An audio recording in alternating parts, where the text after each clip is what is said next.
Welcome to Unfrazzle, a podcast for solo business owners with a big vision who are ready for a kinder, more sustainable approach to productivity.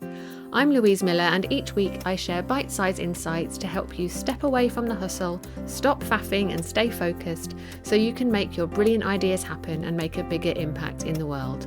Before we dive into today's episode, if you enjoy what I'm sharing here on Unfrazzle and you'd like to support the podcast, you can buy me a cuppa by going to buymeacoffee.com/Louise Miller and making a one-off donation. I'll pop a link to that in the show notes. Okay, grab yourself a cuppa and let's get started. So I can't quite believe that I haven't already done an episode on this. We're 79 episodes in to Unfrazzle, and this is the first time I'm talking about this, but better late than never. So, how do you feel when you get to the end of the day? Do you feel frazzled or frustrated or guilty that you didn't get more done? If so, then this episode is for you. So I'm often struck by how many of us, particularly high achievers, give ourselves a really hard time because we didn't do all of the things, even when we've had a full and focused day. We may have done 90% of what we'd intended, but we choose to fixate on the 10% that didn't happen. So let's imagine that two people, Ermintrude and Florence, spend a day in exactly the same way. Their to-do lists are the same, and by 6 p.m. they've both achieved the exact same amount. So Ermintrude ends the day feeling pleasantly tired and satisfied with the work that she's done. She's happy to shut down her computer, chill out and relax with her family before getting a good night's sleep. Florence, on the other hand, can't stop thinking about everything that is still left to do. She finds it hard to switch off. She keeps walking back to her computer every now and then during the evening, but she's so frazzled and distracted that she doesn't make very much progress. So if I asked Ermintrude if she'd had a productive day, she would say yes.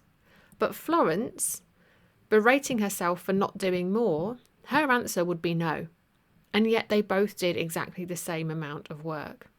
So if you often feel more like Florence, the good news is that there is something simple that you can do starting today to help you shift your perspective. And that is to write a daily to-do list.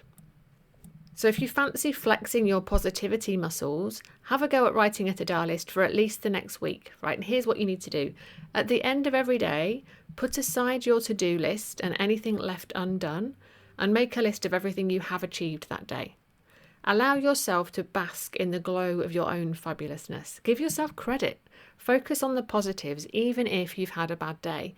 So for example, took a nap when I was too exhausted to concentrate can go on your to-do list because that is an achievement, not a failure. And it's the best thing you could have done for yourself and for your productivity at that time. Completed rough draft of blog post is an achievement, not a failure, even if your intention had been to finish the whole thing. You still took a step in the right direction, right? So celebrate that instead of criticizing yourself for not meeting your expectation, which, let's face it, may have been completely unrealistic in the first place. So this is about noticing how it feels to acknowledge and celebrate your accomplishments, however small they are. And if that helps you to feel more positive and more productive, you might want to make that a regular part of your evening routine. Be like Ermintrude. Feel good about what you've achieved. Switch off and relax, ready for whatever new adventure awaits tomorrow. So as always, I hope that this helps, and I look forward to seeing you again soon. Thank you for listening to Unfrazzle. If you enjoyed this episode, please share it with a friend who needs a dose of calm productivity in their life.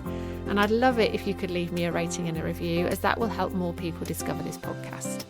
If you'd like to hear more from me to help you stop faffing and take back control of your time, you'll find a link to join my mailing list in the show notes, and I would really love for you to join us.